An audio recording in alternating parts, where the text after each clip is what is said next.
Thank you very much, and a really warm welcome for tonight's debate on AI and the future of, the use of AI and the future of health and social sciences and what that means for us. Oh. Okay, so it's really great to see so many people here. We were fully booked, so that's fantastic to see.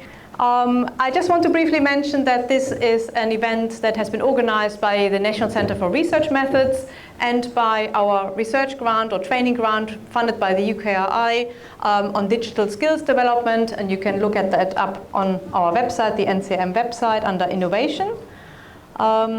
Just very briefly, a couple of things about the National Center for Research Methods. We are a center that is running, developing, providing a lot of training and capacity building activities. For example, in core and cutting edge research methods in particular, on a wide range of research methods areas, quantitative, qualitative, mixed, digital, and so on. Across the career life course, so for junior and for senior members of staff or colleagues across sectors, not just academia, of course. And we have a whole, a high uptake of users on our website and our resources. And we have also published earlier this year a impact assessment report, and you can look that up on our website. And you can find here the QR code to our website. Some of our ESRC funding is changing, but we are very excited to announce that we can continue with some of our core and advanced training activities. And that is really based on the sort of successful collaboration between University of Southampton and University of Manchester, and the number of our center partners that actually includes UCL as well. And yes, we have got some funding for particular sort of AI skills development, skills activities, and there you can find much more on our website in this area. Okay. So very briefly about this evening, you may have seen the outline or the program. We will have, first of all, the debate between Professor David Bann and Peter Tennant from the University of Leeds and David from University College London. And then we have sort of a rebuttal later on, and then also 20 minutes roughly for question and answer, so people can get involved as well. And then we have about an hour for drinks reception and nibbles, and I think I have been told it's a malt wine for the sort of season. So, and before we start, we just wanted to gauge a little bit of an understanding of the audience and just sort of a bit of fun to get you involved. Please take part, or you can enter the code. And basically it's the question about, is AI the future of health and social sciences? And maybe we can sort of see a little bit if that has changed later on, if you convince you or not convince you. Obviously we don't see changes amongst individuals, but we can sort of see the trend. I think on this note, maybe I need to leave this up for a bit longer. Yeah. 22 votes. Ah, yes. 30 votes. Come on, some of you need to vote. I have voted already earlier. Okay. Well, in the meantime, I can introduce Peter Tennant from the University of Leeds and David Bann from UCL. And just very briefly, David, you're Professor of Population Health. You've done a lot of work on various different aspects of population and public health, about the causes of that, the distribution of health in the public, and also your sort of maybe more research interest in more recent times includes also thinking about AI in the future of scientific research. And Peter, you're Associate Professor of Health and Data Science. We've only had actually dealings because of this debate, so I'm really pleased to have this connection now. We've got some connection to the University of Leeds, and Leeds is one of the center partners of NCRM. And you've initially trained as an epidemiologist, and now you're focusing on causal inference and applied health and social science research. So I'm really pleased to hand over. They're gathering already, so I better make a move. Hang on. I'll just have to read it out. Okay, so yes, 48%. No, 36%. And everyone else don't know. Okay, so fantastic. You need to connect that, and I'll make a move, and I'll hand over to David. Thank you. Can you all hear me okay? I have a slight cold, but can you hear me at the back? Great. Okay, before we start, thank you everybody for arranging this, and I think I think, what does that mean? Louder, okay. Maybe you have to hold it. Maybe I have to You might have to hold it, yeah. I have to hold it, okay. God knows what that means. Okay, is that slightly better? Okay, great. Okay, I think we've collectively organised what might be the most least relaxing way to spend a Monday evening before Christmas. But I hope it is interesting and useful. This is an important point of the history of our disciplines. As the saying goes, the aim of debate is to make progress. So this is my argument in one slide. Firstly, quantitative research is mostly cognitive work. In the past, that was only doable by humans, but AI systems are now increasingly capable at cognitive tasks. And the second point is that if these systems can help research, then they are part of the future. And I'm particularly optimistic about humans and AI systems working together to achieve our goals. So the first part then. So what are the tasks that we do in our research? So this is a list that I've put together. So first of all, we design studies and we collect data, so the survey research world. And then we do research papers, we review the literature, understand what's been done before, we form research questions, hypotheses, we analyze data, and then we interpret it and write up. So which of these tasks are cognitive tasks? Almost all of them are cognitive tasks. And so you would expect the research that looks at exposure to AI across different occupations would find that we are quite highly exposed. And indeed, that's the case. So this GPTs are GPTs paper, buried in the supplement on page 41, is an estimate of how much exposure survey researchers have to AI, large language models. And they estimated a 75% exposure just to LLMs like ChatGPT. And they estimated 84% exposure to LLMs plus tools that LLMs can use as well. I can sense the energy dipping in the room slightly after saying that, but don't worry, we can bring it back with this slide. Just because we're exposed does not mean that we're imminently extinct. So as the example from radiology, Geoffrey Hinton, the Nobel Prize winner, said that people should stop training radiologists now in 2016. And since then, there's been a continuous rise in demand and supply of radiologists. Because radiology isn't just binary classification of images. If time is saved in that activity, they can use their time elsewhere to better serve their goals, just like we can as scientists. I'm now going to talk about AI capabilities, and I'll show you a few different plots. This one shows across from 2012 to 2024, so slightly outdated, the rising capability of frontier large language models across multiple different domains of cognitive task. And we can see steep rises in multiple different domains, many of which are very relevant to the work that we do.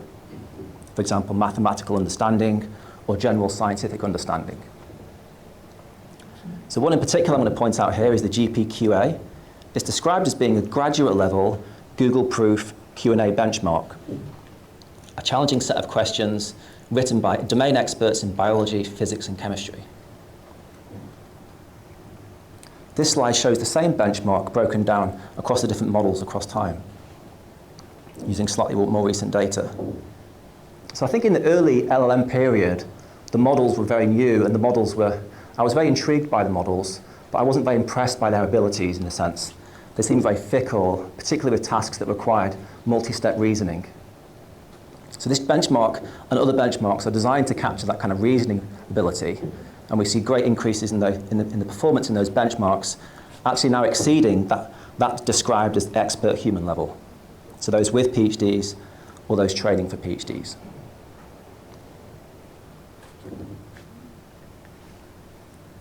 So we're actually getting to a point where in the AI world, they're worrying about benchmark saturation. How can we develop benchmarks where AI systems don't get all the questions right, essentially? And so we have new initiatives like Humanity's Last Exam. Humanity's Last Exam has been designed. Even there, in recent months, we're seeing vast improvements. ChatGPT 5.2 was released 3 days ago, and it was only 30 days since the previous version, GPT 5.1. And we're having improvements in benchmarks here. So our AGI2, described as capturing advanced reasoning, we see a more than doubling in the performance of this model in this 30-day period. So I think I would say that if people have very, very strong claims on what AI cannot do, we have to make sure they're up to date with the latest evidence on their performance. So AI is very powerful, and some further indications of this is that the frontier models are now getting gold medals in highly competitive competitions, for example, mathematics and coding, informatics. But they're also highly jagged. So the performance is very high in some domains of activity, but very low in other domains. So for example, very high in maths, reasoning and knowledge, but very low when it comes to using their memory, unlike humans. But still, a highly jagged AI system can still be very helpful to scientific discovery. Another indication of their improvement is that the length of task in which they can complete is also increasing across time. So it used to be that they were restricted to tasks that take seconds, like responding to a multiple choice exam. But we're now seeing the frontier models undertake tasks that might take a normal human 2 hours or 3 hours. So improvements in their ability, improvements in the length of time tasks that they can complete. And finally, rapid declines in their cost. So this is around 99% reduction in the cost of frontier models. So it's been described that the cost of intelligence is trending towards zero. The cost of cognitive work is trending towards zero. Our work is cognitive work. So of course there will be implications for our field. So the second part then, can it actually help us in research? What is the goal of research, first of all? Well, the goal of research is to expand knowledge. This is the Frascati definition. It's work undertaken in order to increase the stock of knowledge.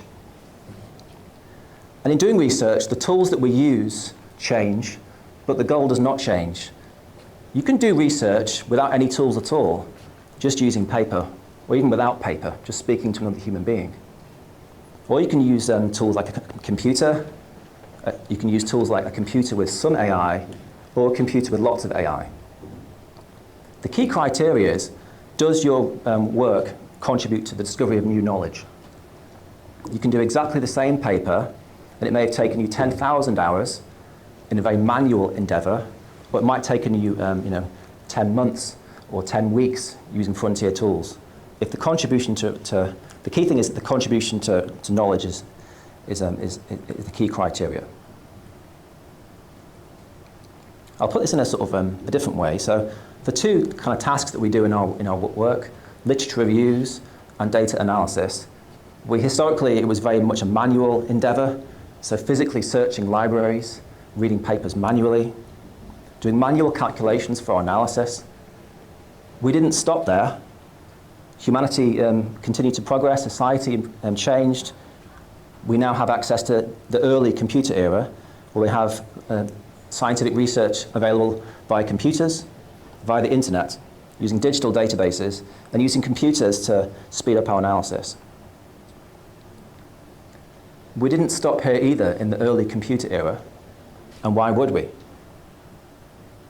We're now in the era of what I describe as being early AI, where we're using machine learning tools, using large language models to help us make sense of increasing volumes of literature, and also to help us to accelerate data analysis and coding. We're not going to stop here either. So the progress is continuing in AI, and so we'll be expecting further gains as well. And I would guess that we'll be getting to a point in the future where we can do a reliable systematic review with a single click. And we can go from plain language instruction to reliable analysis with code that is auditable and code that is then executed. We're not there quite yet, but I think we'll be going in that direction in the future. But the good news is we can actually research these tools as well. And that's an important contribution to knowledge. How useful are these tools?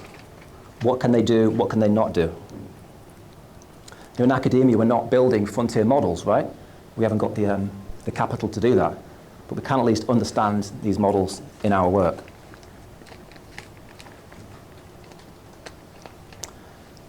Here's a breakdown of the different tasks. And I've put on rough time estimates for how long this stuff takes. So for the average paper, let's say it takes between 3 to 12 months to do a literature review, maybe half a month to locate the data, 3 to 6 months to analyze data, 3 to 6 months to interpret and write up. For each of these tasks, I guess we should be reflecting how much of the work that we're actually doing is optimal, or how much of it is lower level work that is repetitive, isn't essential for our work, and could be delegated to AI.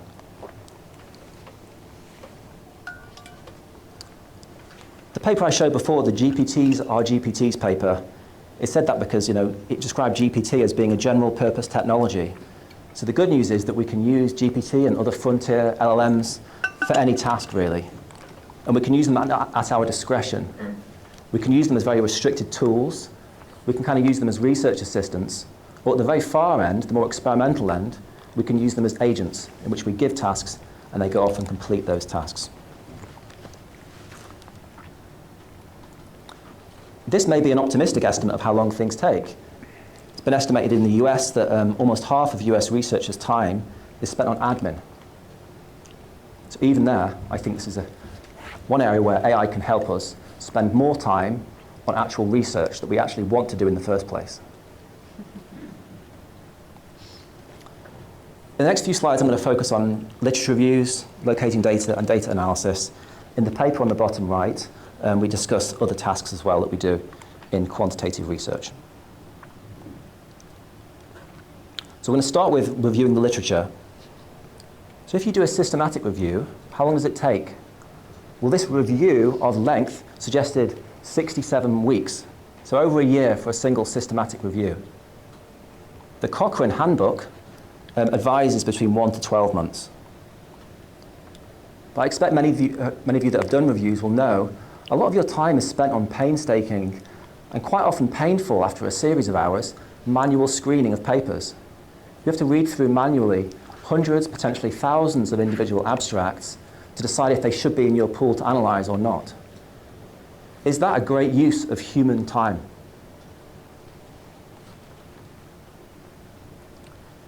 So if you give humans a very repetitive and boring task, they tend to make mistakes.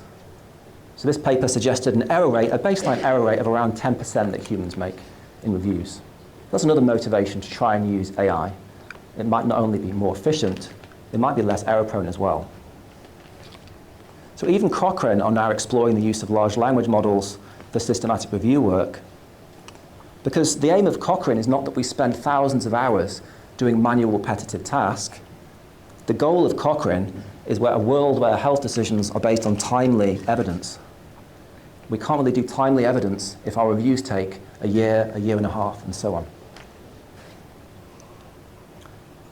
So there's emerging evidence now that AI can be useful when classifying abstracts. This is one paper which suggested this. And there's another paper here which, at the more extreme end, using agents, it estimated that this agentic system, it completed 12 Cochrane issues, 12 Cochrane systematic reviews in 2 days. Traditionally, that would have taken 12 years. So if we can get to that point, and if we can get to that point reliably, I argue that we should.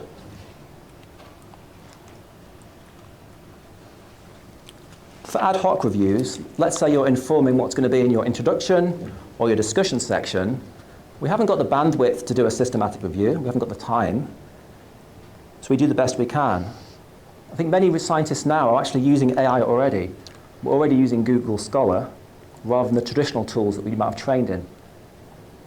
And for good reason. So, for example, unlike PubMed, Google Scholar actually indexes multiple disciplines. So it actually indexes the social science literature, which PubMed doesn't always capture.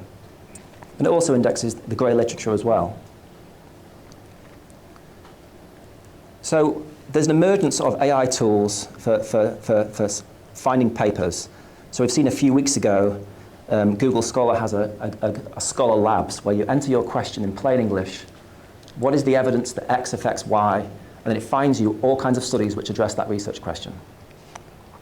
We have the Claude LLM linked in with the PubMed database, and we have the Elicit app as well. So these are kind of early stage technology, but in the future, we have a frontier AI which has access to millions of papers, greatly exceeding what we could ever read in a single human lifetime. The hallucination rates are also declining in these frontier models as well. So I expect this will be extremely useful for research. But in summary, for reviews, I think humans and AIs working together can free our bandwidth for high-level tasks. And if we want to do systematic reviews, we can do more ambitious reviews across different disciplines, across different study designs. And it opens the door to doing continual reviews. If we're just doing research papers, we can hopefully get to a point where we're doing more informed papers and more quickly. Briefly now, how about for forming research questions and hypotheses? Initially, it was described that LLMs are simply stochastic parrots. They're simply interpolating between data points. They have no creativity at all. Well, we can view creativity as yet another cognitive task. And in fact, their creativity is, to a certain degree, empirically testable. And so there's some evidence, so this is a recent paper, which suggested that it has a GPT-4, for example, has a reasonably high degree of creativity and creative writing task, but it doesn't match the distribution of humans. So the best humans are better than this AI model, but the AI model is better than the worst humans at this task. We're also seeing the emergence of benchmarks for assessing creativity as well. So in my experience, even if they're flawed and limited for being creative, they're still useful because they're instantly available and very cheap to use. So AI and humans working together can be helpful in that creative aspect of our research. So we're now seeing papers published in the top journals in their disciplines in which AI has had a creative role. So we have a paper in a top physics journal published a few weeks ago, and a paper in Cell, one of the top biology journals. And they described here that the top AI-generated hypotheses actually opened new research directions, and it bypassed human biases to propose overlooked biological possibilities. So if our benchmark is, are they creative enough to contribute to new knowledge, these papers suggest that they are. We're also seeing the emergence of agentic systems for the full pipeline of scientific discovery, the AI scientist and Robin. So just to highlight again how rapidly things are developing, the papers at the bottom here were published in November of this year, and the paper in physics was published this month of this year. So it's extremely fast moving. I think I'm going to skip that in the interest of time, but I think they're useful for unlocking new data. So for coding, conventional practice is that a human does it by themselves and you do everything manually, okay? When you're doing manual coding, you might think to yourself, well, I've spent years typing exactly the same command. That kind of breaks the software engineering principle of automating repetitive tasks. Often your code doesn't work, right? There's an error, some unknown error. So then you spend maybe hours checking very verbose documentation. Maybe you spend hours checking online forums and wondering why the responses are so sarcastic sometimes. A few hours later, you fixed your bug and your code works. And there's a certain satisfaction, which I do sometimes miss, of fixing coding errors. But then I wondered to myself, across a scientific lifetime, how much time is wasted on this process? Is there a more efficient way to error and bug fix our code? So we're now seeing AI integrated into data analysis software. And one way is the autocomplete options, for example, with GitHub Copilot. And here the AI will see the code that you're writing and will simply suggest code that you might want to write next. And you can accept or reject that coding inclusion.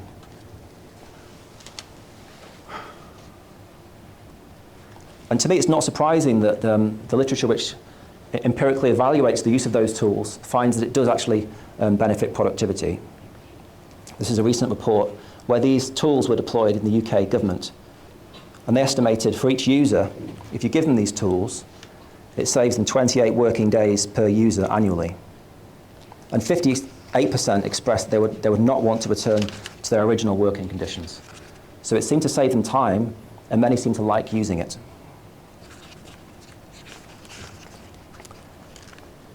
AI can also help us move up the abstraction layer. So nobody types out zeros and ones when they're coding. We use higher level languages. AI enables to go from a natural language, like give me the code to do this, and then you can get the output, you can get code suggestions in any language. So you can start to think, rather than just using one language, I can use whatever language is necessary for my task. And how this is integrated into software tools. So I think many of us in our disciplines are still using the traditional tools, like maybe RStudio or the Stata software. Whereas, in the software world, we're often using tools like VS Code, where you have the LLMs integrated into your work. You can ask the LLMs to review your code, to check your code, and to make suggestions.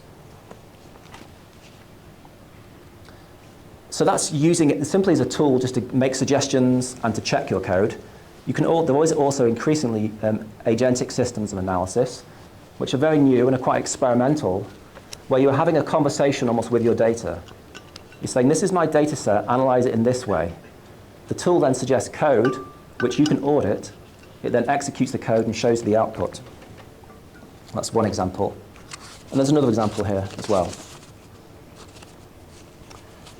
So I think one of the ways it can be useful to ask LLMs to rapidly produce code is it can help with reproducibility. The human baseline, so how many of us share code? There's a paper that suggested that around 2% of researchers in the health research world share their code. The barrier to writing code is massively declining, so I think it's likely with AI's help we can get to a point where we're being more reproducible in our work. This is another extension from the Jupyter conference where they're finding yet another way of working with agents and humans together, where you're asking the agentic system to do analysis and you're interacting with your AI as well.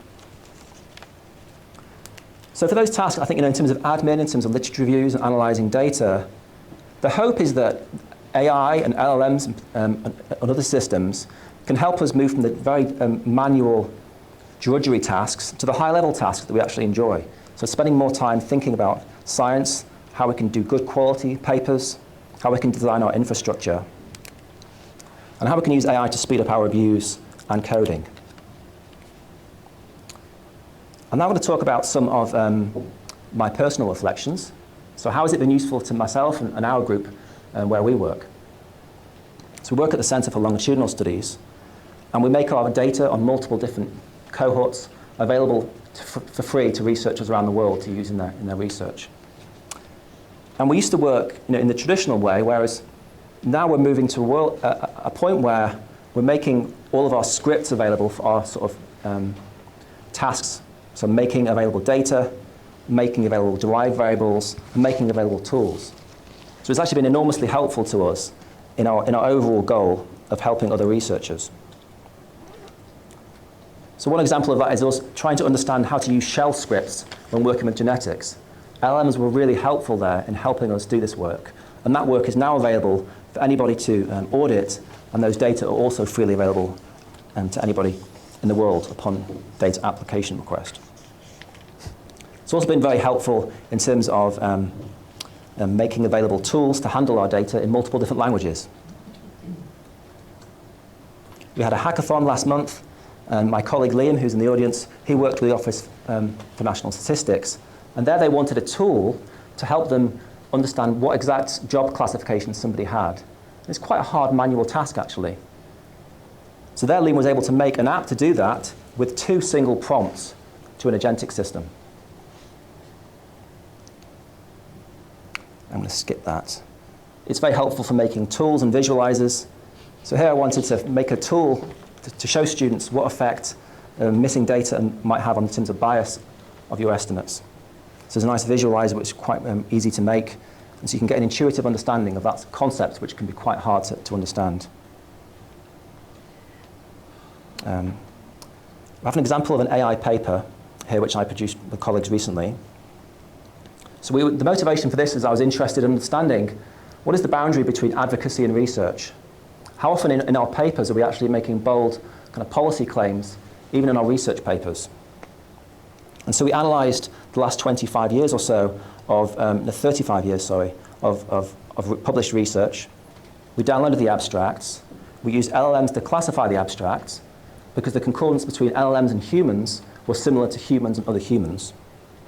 And LLMs actually enabled us to do this work, to learn how to use Python, APIs, and Git. And so humans and LLMs working together helped us do new research in a new field, helped make data available that anyone can now use in the future, and also helped an early career researcher. So Mengyao Wang is the second author and is now applying for a PhD with her first paper. I'm going to skip that. I think how am I for time, Gabby? 1 minute. I mean, it is after 6, but yeah. Okay. Okay. I'm going to briefly go over some of the concerns that people often have before I hand over to Peter. One is which that we can't use our data because our data is private, so we can't use LLMs. We're simply locked out.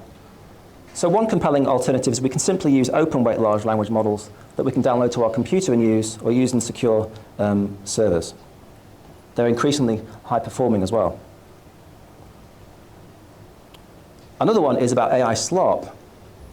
There's been a massive increase in papers across science in the last few years. Before AI, AI might make it worse. So this really is a human problem. How do we incentivize quality over quantity, not only in the UK, but globally? And finally, for the environmental impact, there's no use using LLMs if they have a catastrophic impact on the environment that we can't tolerate. And to that I would say, firstly, do we have accurate estimates? Secondly, what is the comparison in which we're comparing them to? So this paper suggested the median Gemini text prompt used less energy than watching 9 seconds of television and consumed the equivalent of 5 drops of water. And thirdly, is it worth it? We have to balance the impact of human activity with its potential benefits. And the benefits of advanced artificial intelligence are considerable for scientific discovery, for health, for medicine, and for education. So in conclusion, quantitative research is mostly cognitive work, and AI is becoming highly capable and useful. And so I conclude that AI is the future. And I think it's the case even if progress plateaus, even if we're strictly limited to the models that are available right now. I think it's in fact overdetermined, given that increasing capability and the profound impact on science, education, and society. We are at a profound, this is a profound change, and it's at its infancy. So DeepSeek, the reasoning model for DeepSeek came out less than a year ago. ChatGPT came out 3 years ago. But we should adapt to this change and also contribute as well. We have a role to play to understand the impacts of AI, understand its capabilities and its limits, to help users use it responsibly, and to use it to help us learn. So in summary, I believe that we can use AI to accelerate research, to make it more efficient, more reproducible, more ambitious, and actually more enjoyable. And I think that is the future that we should be building. So thank you for listening, and thank you to everybody listed on this slide.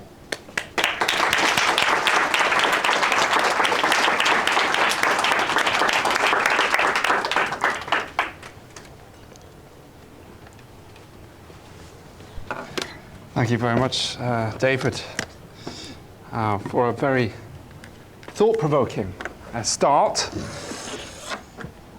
So I'm aware that this is an away game for me.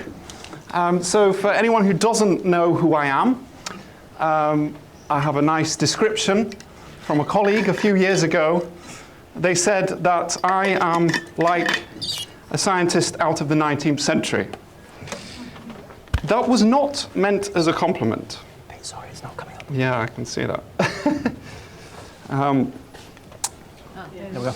It was not meant as a compliment, but for today's purposes, I'm going to take that as my base, right? I'm going to embrace my inner 19th century Yorkshireman, in other words, my inner Luddite, and try and convince you, like they tried to convince their contemporaries, of the dangers of handing over our profession to the machines.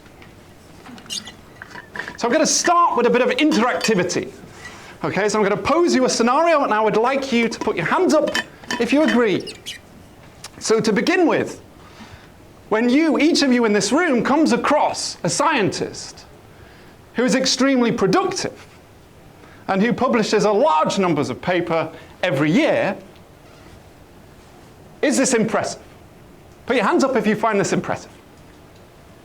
Yeah, brilliant. That's about half of the room. Put your hands up if you think it's a red flag. That's even more. Great, we've got a critically thinking room. Why am I asking this? Because I think it's a red flag. I think that good science requires time. And in particular, it requires time thinking. And so scientists who publish large numbers of papers are not spending the time to think and to craft high-quality, meaningful research that has an impact on health and society. Now, we know why they do this. They do this because we reward hyperproductivity.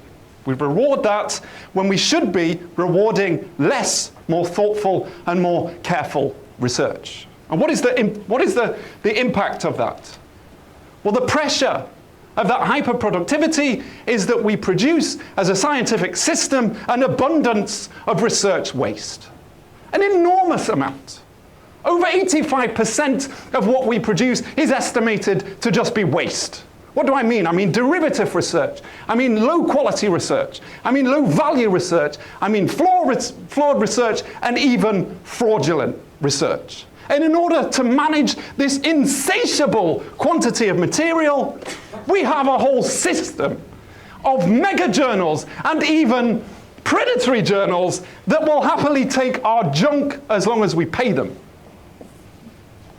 Every single year. My colleague Georgia Tomova has described it as, we are in the McDonald's era of science.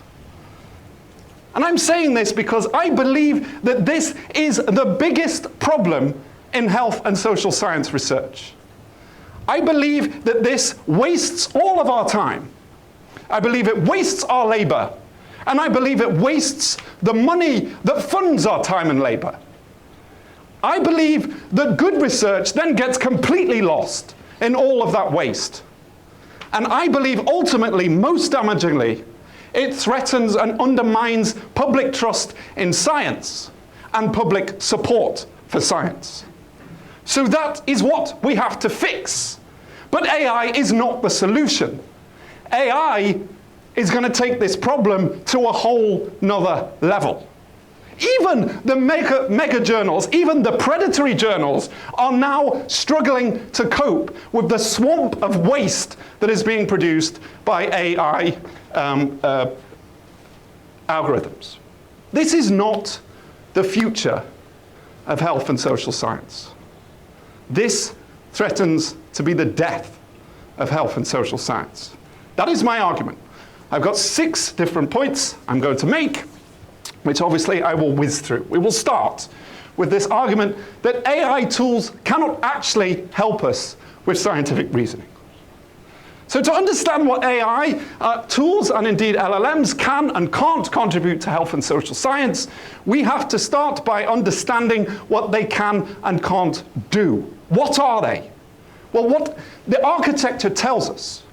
LLMs are language and image calculators. They use NLP and computer vision to interpret prompts and produce statistically plausible patterns that resembles their training data. They do not understand. They have no capacity for reasoning. They do not understand the difference between truth and fiction. They do not even understand what a letter is or a word. It is just a pattern. So an LLM, when we ask an LLM a question, it does not think It predicts a pattern of words or pixels that would typically follow a given prompt. As Bergstrom and Back-Coleman have described it in 2025, they are like autocomplete in overdrive. Right? So that is the reason, not just for LLMs, but for many machine learning algorithms such as driverless cars. That is why we have not achieved a world where they can do this safely by themselves. Because when they see something that they have not seen in their training data, like an upturned lorry, they do not understand what that means. I can tell you a human being in their very first lesson would not plow into an overturned truck. But after tens of millions of hours of training, an LLM which we claim, or an algorithm which we claim has understanding, would do something like this. So this makes them very well suited to summarizing what we know, but not so well suited for scientific discovery. Because scientific discovery is something else. Scientific discovery is about moving beyond what we've observed and understood before to a new level of understanding, to new models of the world, to new meaning making about everything that's happening around us. As John Pearson has described, the problem is the future is not in the training data. And in fact, the problem is bigger than that, because what is the training data made of? Waste. Do we really want to look back at the shoddy research that we've done in the past and reformulate that in some way and claim that we're doing science? We know that LLMs have an inherent fault. They hallucinate. We ask, are children small or just far away? And this intelligent machine tells us children are not actually small, they're just far away. Well, we know that's wrong because we have a mental model of the world. It does not. This is complete nonsense. It's obviously nonsense. But we don't use these algorithms when we already know the answer. We use them, we ask questions of them that we don't already know. And when we're faced with those questions, there is a very dangerous risk of being misled. And this is a very simple, real-world example. This is Paul Zivich. He asked an LLM to summarize one of his papers. He says the main summary was accurate. But he also asked it to extract and use code from his paper, which it did. It just happened to introduce an error, a subtle error. A subtle error that meant that the standard errors would be incorrect. In other words, the confidence intervals would be incorrect, the p-values would be incorrect, and potentially the inferences would be incorrect. Would you notice that if you didn't already know the code inside out to begin with? I would argue not. And for that reason, in practice, LLMs often require extensive hand-holding and validation checking. Right, so this is a fascinating study of using ChatGPT as a tool for biostatisticians that came out earlier this year. And what they conclude is that while some tasks were completed rather satisfactorily, others suffered from severe issues. So as a consequence, they give this nice list of things that you have to do. Double check this, double check that, scrutinize this, scrutinize that. The list is so long and tedious that I am left wondering, why would a human not simply do this themselves, rather than rely on a machine and then have to check every damn thing that it's done? So the reality, what is the impact of this in the real world, is that these machines do not match the marketing hype. And we don't have to look very far to find that out. Right? There was an MRT study only a few months ago, I think, which estimated that 95% of efforts to integrate Gen AI into business were failing. And many of the businesses were abandoning their efforts because they were not having any improvement on productivity, and it was not having any improvement on the bottom line. And so the question that I would ask every scientist in this room What makes you think it's any different for us? Right? There are people out there who are spending good money right now on trying to find out what LLMs can do for them and abandoning it because it's not working. Why do we think it will miraculously work for us?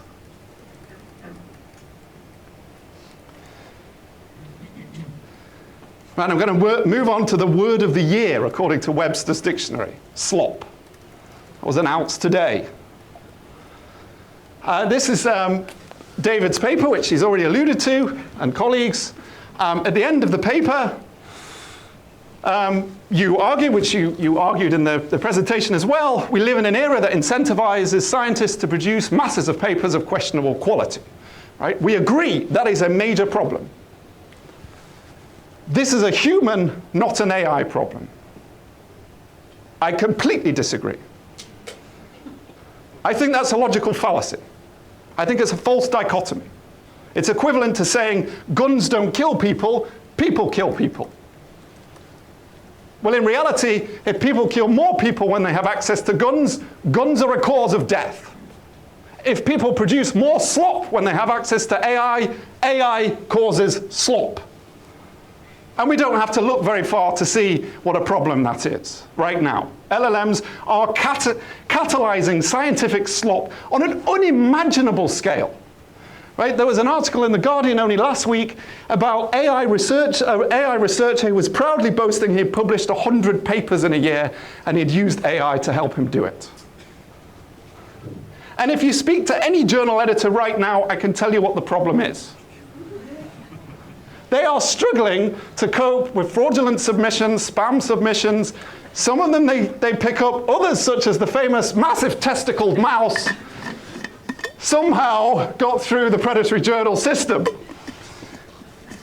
This is bad, right? This is worse than we could have ever imagined. The state is so bad that journals, even from some very questionable publishers, are banning submissions with open data sets because of the sheer number of low quality, clearly AI written research that's being submitted to them. And similarly, even a preprint journal. I didn't think they even had standards. Right? Even a preprint journal has paused submissions about AI topics because of the sheer influx of clearly AI generated slop. This is an existential problem for our system, and it's one that's recognized by publishers and by funders. This is an article by, this was a report by Cambridge University Press earlier this year, warning that important work risks being lost or drowned out by the surge of low quality and AI generated content. And this is from Cancer Research UK. We are being swamped by AI-generated content that is endangering the very foundations of objectivity and empirically derived facts. So we're in trouble. But it gets worse. Right? I think there is a genuine risk to the scientific craft. Okay, if we look at the extreme proponents of AI, which this could be an example. This is an agentic AI model that promises to generate novel research ideas, write code, execute experiments, visualize the results, describe its findings, even by writing full scientific papers. It's the one-click scientific paper model. And what is argued is that by giving algorithms these tasks, then we are liberated as human scientists to work on more creative matters. Well, I would ask, what task are we liberating ourselves to do if we hand over every single stage in the scientific method? There is actually, I can't think of a labor-saving machine that has been produced that has ever freed us as human beings to do more meaningful work. This is what's always promised. Right? We were told we would all be working 15 hours a week. How's that getting on? These tasks are the things that we as scientists are trained for. They are the tasks that we are skilled at. They are the tasks that hopefully most of you find rewarding and get great value from doing. Would you not rather struggle through those than be stuck in some dystopian future where instead of doing research ourselves, we are simply inputting information into an algorithm and then interpreting the output and checking for all the mistakes that it's made? Even if, for some reason, you're happy with that future, which I am definitely not, I would argue that you'd probably be worse at it than if you left the LLM alone. Because there is evidence that we as human beings perform worse when we collaborate with AI. It's well known across many disciplines, automation bias occurs. So we become overly dependent on an algorithm once it's there, and we lose our ability to make critical judgments. And in the scientific and academic field, that's cognitive offloading bias. So when we use LLMs, it appears to damage our critical thinking skills, our most important skill. And there's a bigger implication. The more labor that we give to LLMs, the fewer opportunities we have as individuals to learn and maintain our craft. So there is a genuine risk of a collective de-skilling of all of us and of the scientific workforce. This creeping reliance on LLMs risks displacing human scientists, particularly junior scientists, meaning there'll be fewer jobs. There'll be a breakdown of the training pipeline and potentially a complete collapse of the scientific workforce. So there's a dark future here where there's just a few senior academics floating around. They don't have PhD students, they don't have postdocs, they just cost giant LLM subscriptions into their grants and then spend their life submitting and interpreting all of the information. I'll move on to more jolly matters. Oh, great. It's often assumed, it's been implied, that LLMs will get better and better. Is that true? I don't think it's necessarily true. We know that existing LLMs have now been trained on the majority of publicly available data.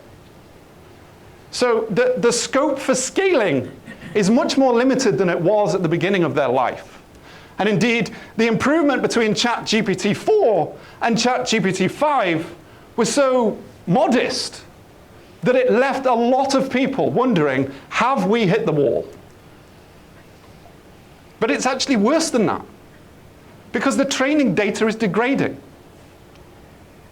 Over 50% of the internet that now is created is thought to be created by AI.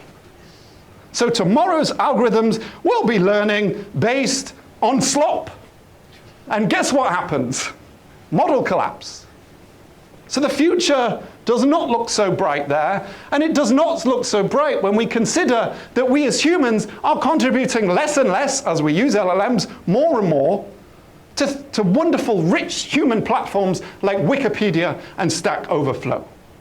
If you think that LLMs are really good at coding, where do you think that knowledge comes from? Humans, who are not providing that knowledge anymore. So a realistic future, a genuine risk, is that future models will not be better, that we may have actually reached the peak, and we're heading towards something rather disappointing. But even if we're not, even if the technology will continue to improve, what happens next if we contract our skills and our reasoning to LLMs? Well, most people, when they're using LLMs, are using commercial LLMs. Let's have a think about what happens whenever technology promises something faster and cheaper. How's that working with food? Well, we have this abundance of cheap, low-quality food that's probably killing us and is certainly having an enormous environmental impact. What about fashion? Again, we have an abundance of cheap clothes of incredibly low quality with a high human and environmental cost. Okay, what about tech? Well, what's happened with tech? When Google first came out, it was good. Then came the ads and the sponsored results and a worsening user experience. And the only way to escape this, and it's the case with every single technology really out there, pay more. What do you think is going to happen to commercial LLMs? The same. Why? Because right now, when you use ChatGPT, even if you have a subscription, you are not paying for it. Someone else is. Enterprise investment. Hundreds of billions of dollars of enterprise investment is being pumped into these things to make us use them. Well, they're going to want all of that money back. And more, because the only reason they're making that investment is the knowledge and the idea that in the future, we will all be trapped, and we will have to pay and pay and pay. So I guarantee, ChatGPT, every single commercial LLM will become in-shitified over the years to come. We will have ads. They're already experimenting with ads. The thing that scares me beyond belief is sponsored results. Who is going to pay to manipulate the knowledge that I receive when I use one of these algorithms? And what damage will that have to society? The experience will get worse, and the only way to avoid it is to be the lucky, wealthy people who can afford the ever-increasing subscription costs that will come our way. So I've already said there is a serious risk here of us funneling more and more money away from human scientists to industry. And we have already made painful pacts with the publication industry that we cannot get free of. But my God, if you think it's hard to break away from journals, imagine what it will be like when we become completely dependent on these things to do all of our research. I think that is a very serious ethical concern. But it's not the only serious ethical concern. As health and social scientists, we have to think, what are the implications of everything we do for population health and society? Well, LLMs are built on mass intellectual theft. We produce the work, we share it with the world, they scoop it all up and sell it back to us. What does that sound like? This undermines our labor and our livelihoods. But there's worse.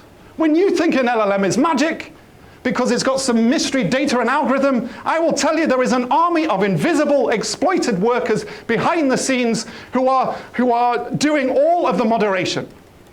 They are looking through the output, and they are having to deal with extremely traumatizing material. But we forget about them because they're in the global south. And then, of course, there is the energy cost. LLMs are extremely power and water hungry. And by 2030, it's estimated that their data centers will draw 5% of the entire global energy need. How can we afford that in a world where we desperately need to be using less energy? I want you all to consider this as a moral question. What human, social, and environmental cost are you personally willing to pay to speed up your next publication? So my positive frame, there is another way. Right? So I'm going to start with this quote from Rosa Ritornano. I want to shine the spotlight on the commonplace assumption that productivity must always increase. Good research is disruptive, and thinking time is central to high-quality scholarship and necessary for disruptive research. In other words, what do we need? We need, in the fine words of the late, great Doug Altman, less research, better research, and research done for the right reasons. And I cannot think of a moment in the last 30 years where these words are more important for us as a community. Trust and supported science is at an unprecedented low. This flood of derivative and fraudulent research from AI threatens the entire system, and simply chasing greater productivity will not save us. Instead, we must try and take the slower path. We must spend more time thinking and collaborating with human colleagues to produce better and more thoughtful research. So just to summarize, in answer to the question, is AI the future of health and social science research? I would argue emphatically, no. It risks being the death of health and social science research. Thank you.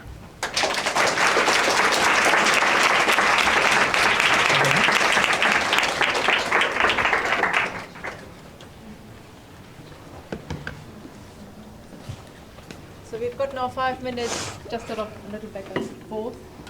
Yeah. Okay. Thank you, Peter. I think in general, we are scientists, and so we should try and back up our claims with evidence. So you made a number of claims which I think could be disputable. And I think progress is, where we can make progress is how we can actually generate that evidence to inform these decisions. So the self-driving car analogy was interesting. What are we aiming to achieve there? What's the comparison group? You show a photo of a car that's broken down on the road. What we actually should be comparing is mortality rates with self-driving versus human-driven cars. Those are the relevant comparisons. You mentioned people are abandoning this technology, yet purportedly it's the fastest growing consumer product of all time, ChatGPT, with incredible use among enterprises. You mentioned it will not get better with a reference from August 2025. I showed a reference from a few days ago where clearly there is improvements. There isn't any great deal, the improvements seem to be continuing, particularly as we scale up reasoning. So you said that the wrong tool for scientific reasoning, that they can't reason at all. I used to have that view, particularly of early LLMs, but as we've begun to train reasoning into them with reinforcement learnings, they have what appears to be reasoning. So if you give them your exam script, which explicitly requires reasoning, they give you their reasoning steps, which would get great marks, and they give you the correct answer, which would also get great marks. They also do well in tasks which clearly require some degree of reasoning, however we define it. For example, gold medals in competitive domains. And I think, they're unsuited to scientific discovery. Well, scientific work is multiple different cognitive tasks, and at our discretion is the task that we do or do not give to AI.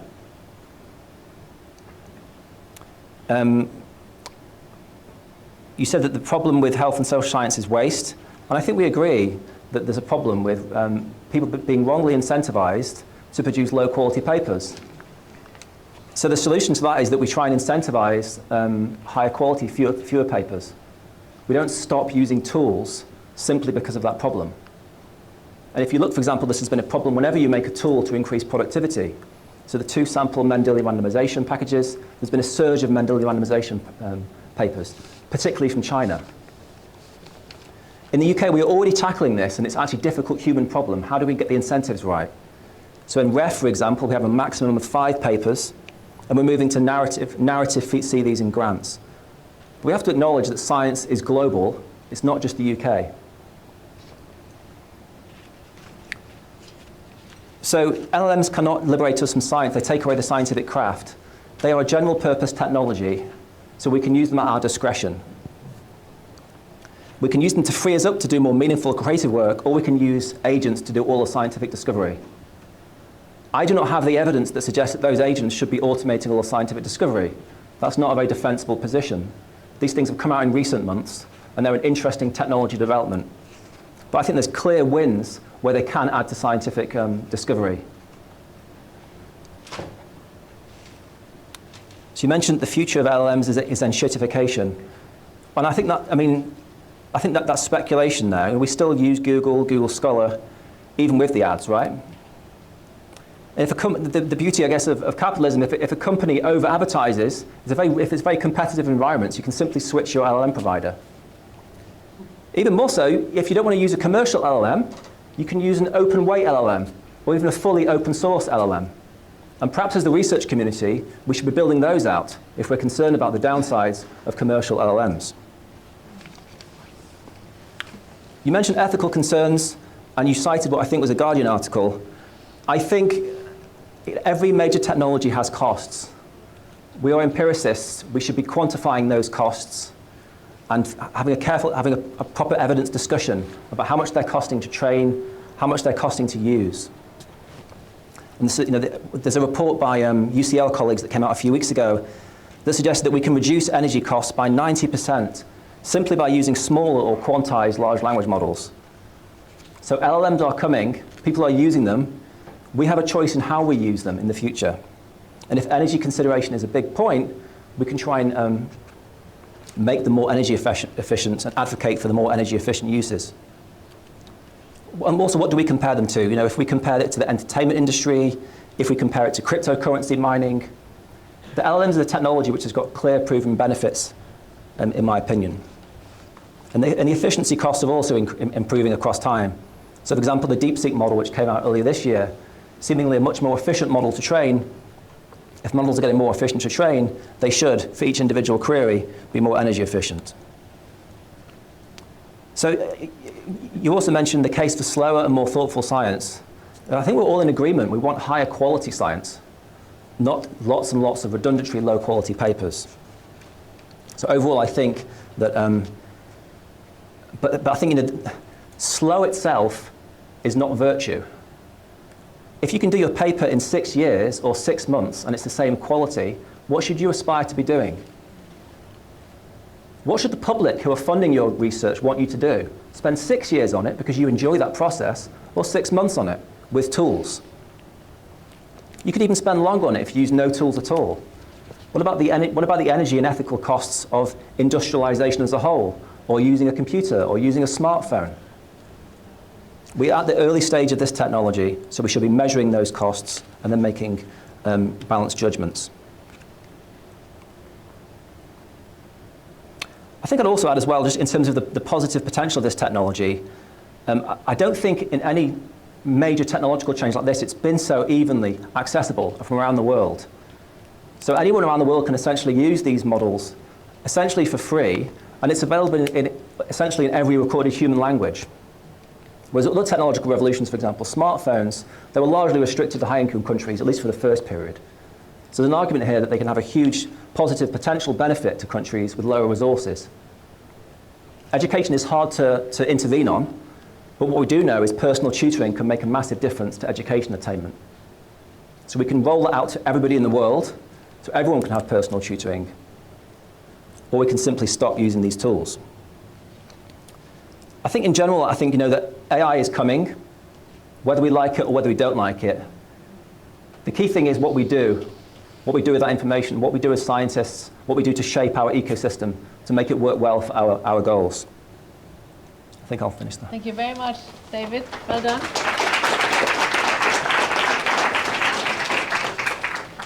Now 5 minutes, Peter. Okay, thanks, David. I'm desperate to respond to the points that you've made then, but really I need to try and respond to the main points that you made in your presentation, which I haven't covered. It's probably a case that we'll have to agree to disagree about the inherent ability of AI to actually have cognition and to be creative. Clearly, I would argue not. I think they're excellent at cosplaying reasoning.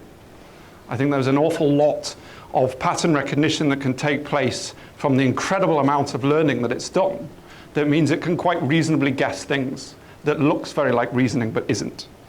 And I think when you see them misbehave in incredibly ridiculous ways, which happens if you ask them often simple mathematical tests or strangely simple questions and they just completely fall down, that is a good reminder.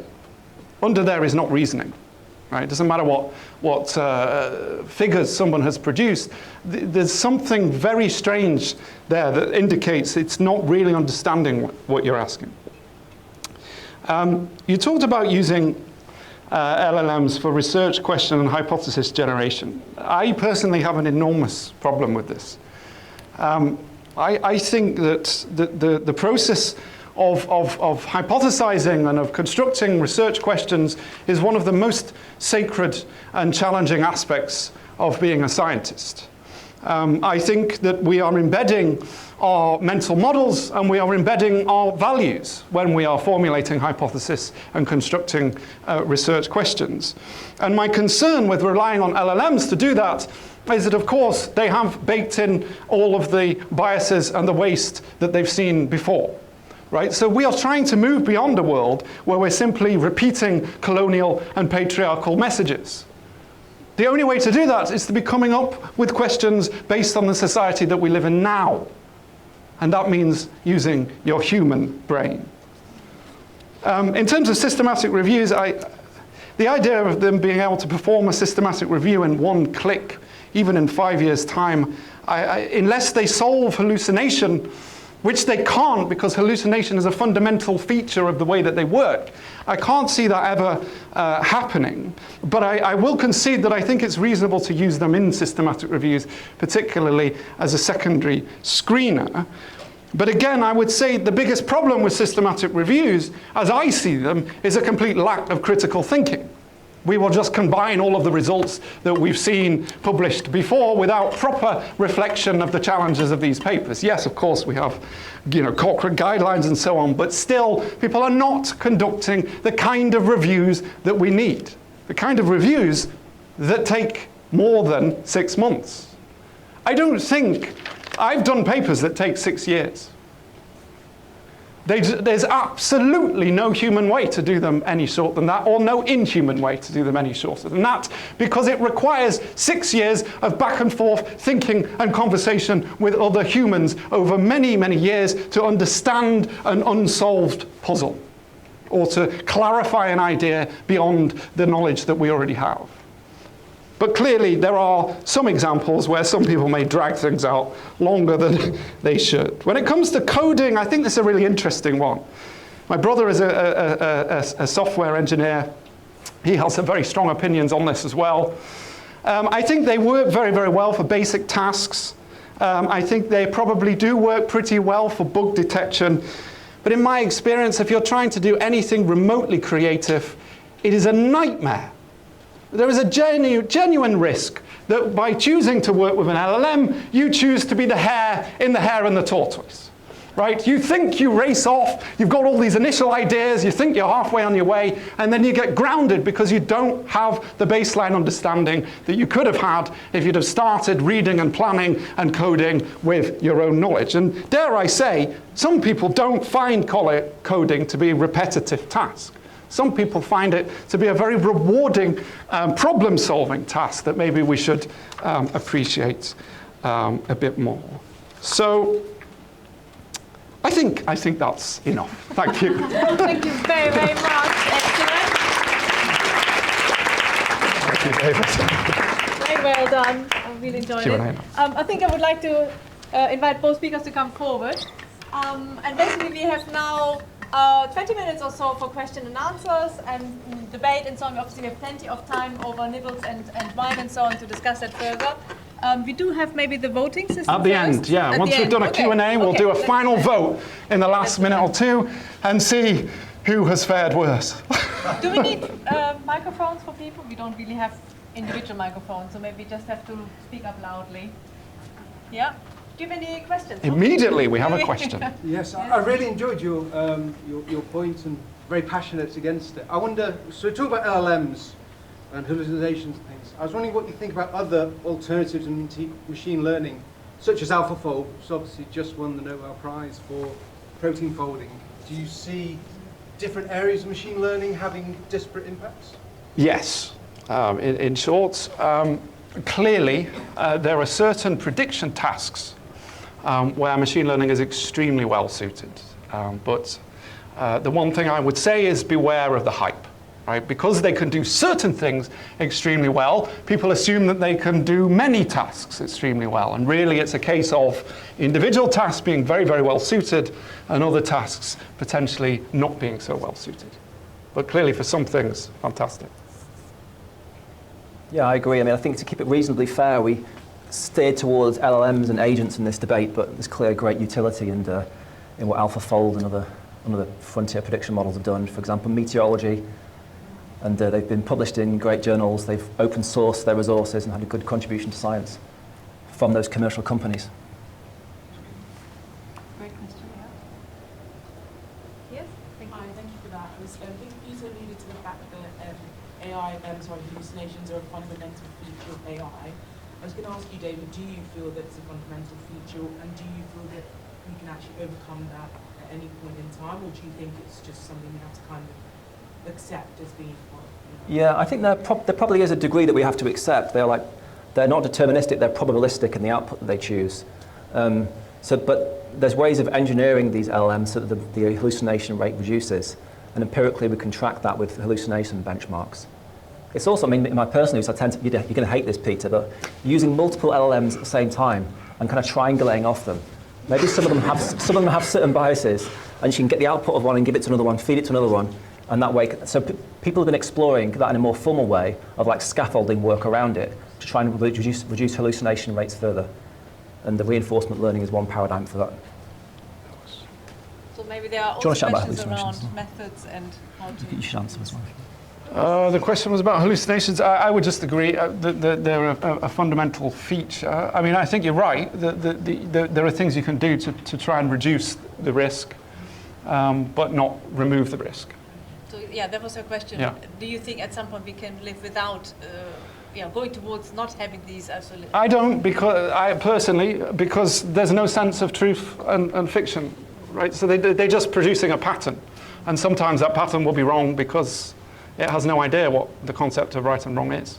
Can I just say, so do humans as well, so. Yes. There was a question from over there, and then I think Leah. You were next. You raised your hand. If you're still... You might have to stand up and shout. Yes. Do you think that AI, as it's currently conceived, will have a positive, negative, or neutral effect on the development of theory in health and social science? I'll start. I think right now I see nothing that makes me optimistic, unfortunately.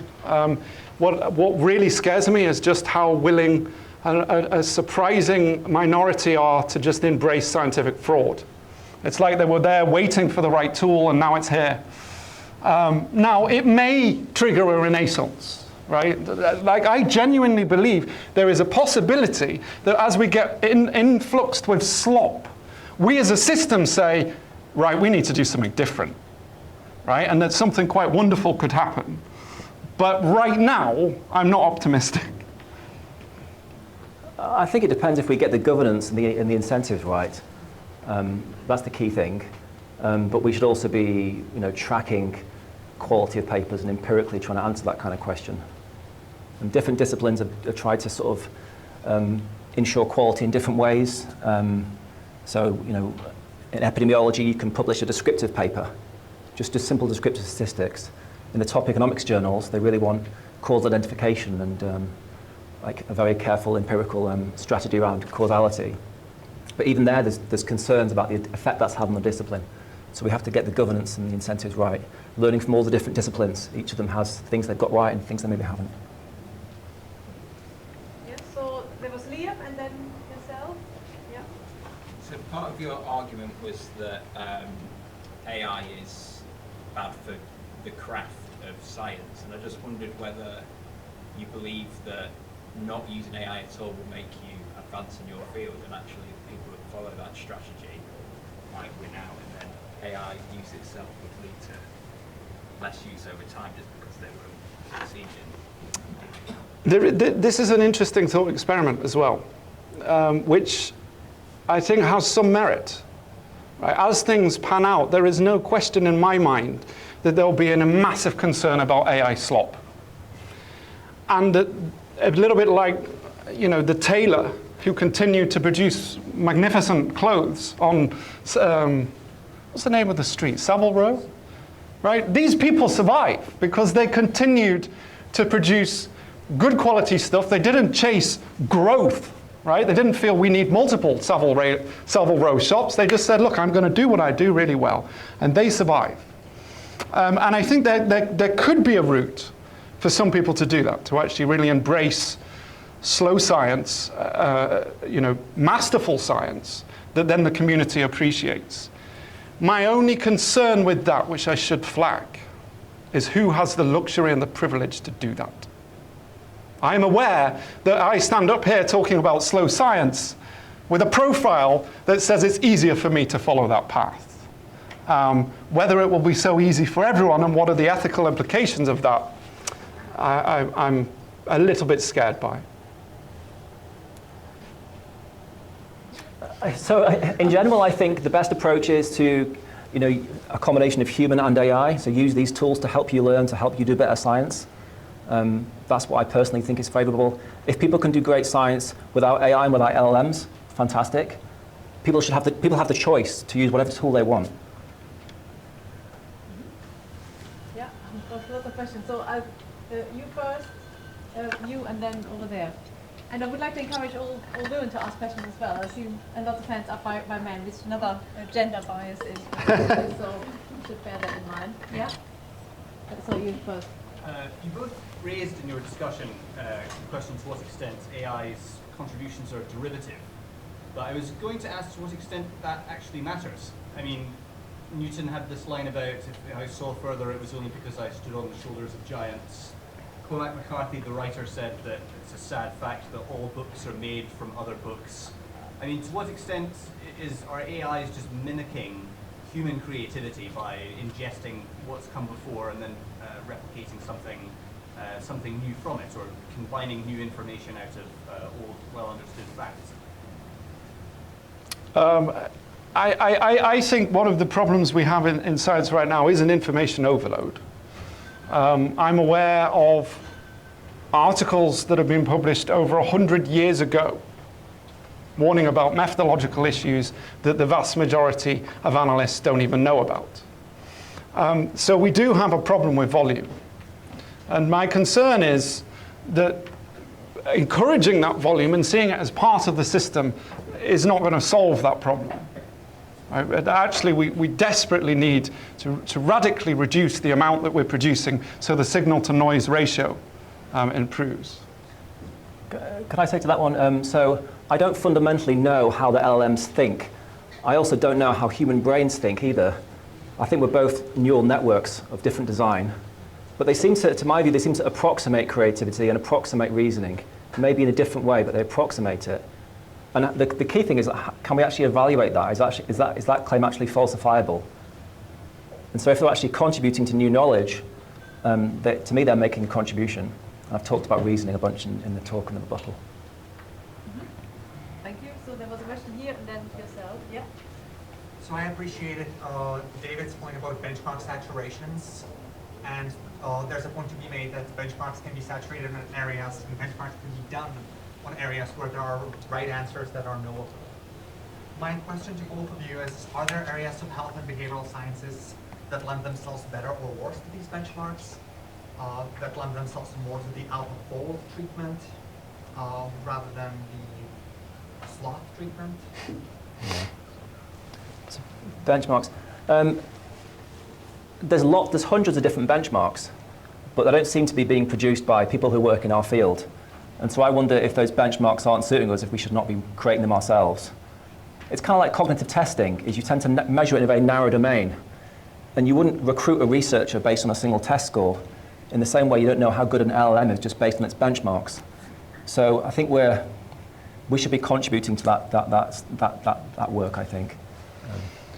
I think in the business world, this can be done really well. We've introduced this tool, and there's been no change in our productivity, or there's been no change in our bottom line. I think ideally it would be great to be able to do something very similar in science, to actually perhaps even conduct an experiment. You have two teams, you have access to LLMs, you don't. Let's see what actually happens at the end of that. That would be fun. I don't want to know the result, because I would then be arguing, well, that wasn't really a hard enough task. But yeah, I think that's something we should be doing. We should be collectively finding ways to evaluate these things in terms of the end goals that we're actually interested in. Yes, so you said first, and then over here, yeah? Hi. Sorry, did you want to say something in return? I didn't catch you. Okay. Did I get a chance? I forgot if I answered that one. I don't even know. Okay. I think I did. I think you did first. Yes. if I delegate a task to a colleague, I end up with a more experienced colleague. Whereas if I delegate to AI, maybe I need to be training colleagues so they're better at delegating to AI, but when it comes to training, what do you think we need to do for using AI? There's certainly things you can do to help people get the most out of AI. For example, best practices in prompt engineering, how you can get better performance out of them, like adding in examples in the prompts and things like that. So there's a way in which you can teach people to use AI well and teach them on, for example, on science, the kind of areas you kind of encourage them to use it versus not encourage it. The training point is really important because, I mean, we need to protect the career structure of scientific discovery, and it's already not satisfactory. I mean, people have short-term contracts, we're struggling to retain talent, so we need to build a robust and defensible pipeline of careers in science now more than ever. I don't work on that, but I hope very careful social scientists are. Do you want to answer? No, I would agree. I don't know the answer, to be honest. One last question. Maybe two more, because there's the lady here. And yeah, go. So maybe these two, and then finishing the... Yeah, thank you very much. Hi, I'm Vanessa. I would like to ask about the critical thinking part. Pete mentioned about the negative effects of using LLMs on critical thinking. So do you agree on that? And if yes, how is there a way to counter that? So we could use Myself. So I think the jury's still out about overall, do they diminish our creative thinking, or can they actually augment it? It's just so general purpose. It's like speaking to a human expert in any domain. So you can work with it in such a way that it can actually improve your creative thinking, I would imagine. And the early empirical evidence on the effect of tutoring with LLMs is, to my mind, is extremely positive in terms of helping people learn things, including creative thinking. It's a tool, it's here. We have to figure out how to mitigate any bad effects and how to promote the good effects. That might be one of them. Thank you. And yourself? Hi, I'm Georgia. Thank you both so much.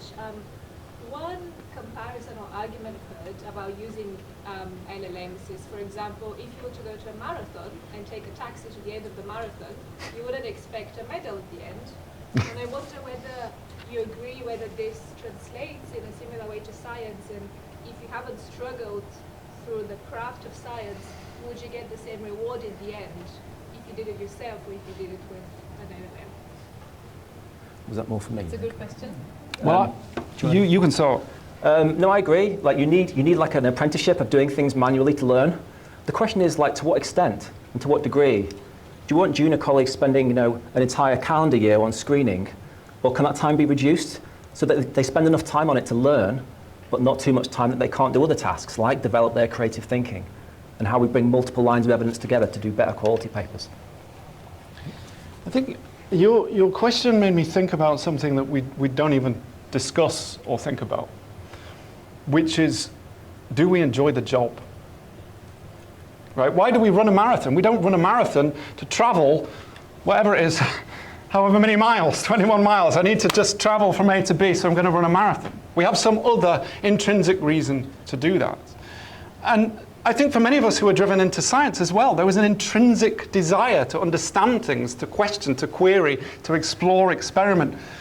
And that is actually a concern, that maybe we're not as productive.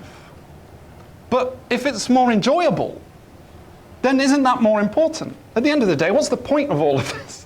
If not also to enjoy our lives in the process. So I would say, yeah, you're not a carpenter if you go and buy a chair from Argos, right? There is something about the craft that we have to actually respect that's above and beyond output and productivity. Yeah. I think we've run out of time, so I think we need our follow-up. So I think we can give it a vote.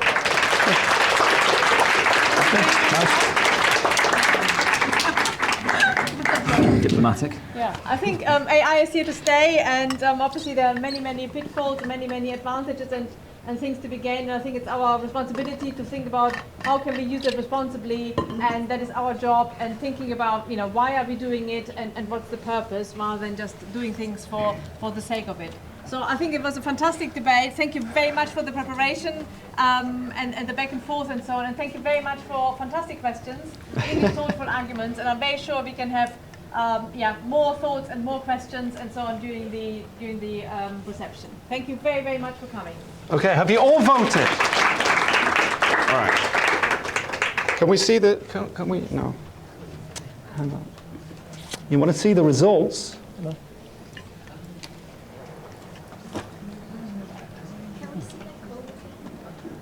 Can we see the code again? Right. Yeah, okay. This was the before. So the before was 49% yes, 36% no. And the after, 48% yes, 46% no. I think we both won. Or I'm going to argue that this is within sampling variation. It's not within variance, yes? So people may have changed from one name to the other. Yes, they're not even necessarily Just the average, the same people. So we will see. We've managed to drag some people from don't know, which I think is a success. Right, we've definitely earned drinks and nibbles. Well done.